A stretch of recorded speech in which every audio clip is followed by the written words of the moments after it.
grands barrages ou des petits barrages, ils ont un rôle, en plus du stockage de l'eau, ils ont un rôle. Aujourd'hui, j'ai eu le plaisir d'être à l'Université internationale de Rabat, à la faculté de droit, pour présenter en fait un exposé sur la situation hydrique du Maroc et sur la politique de l'eau telle qu'elle a été définie et arrêtée par Sa Majesté le Roi Mohammed VI. Et dans ce cadre-là, donc, on a mis l'accent sur un certain nombre d'axes importants. D'abord, donc, expliquer un peu la situation hydrique du pays. Deuxièmement, mettre en place en fait les différentes ruptures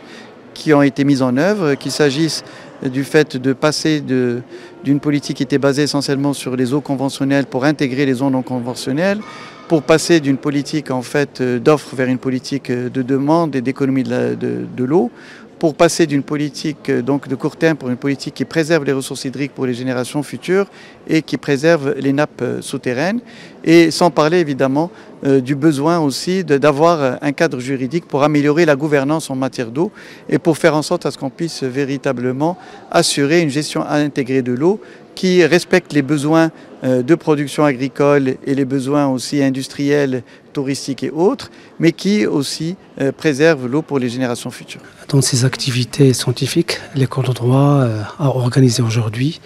une conférence animée par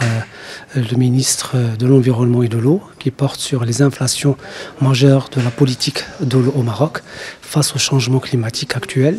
Effectivement, nous savons que le Maroc aujourd'hui traverse une période très difficile en matière de l'eau et du stress hydrique. Donc, devant ces changements et la situation que je dirais inquiétante, nous avons pensé, nous, à l'École de droit, d'organiser une activité pour justement impliquer nos étudiants quant à ce phénomène qui est la sécheresse, qui devient de plus en plus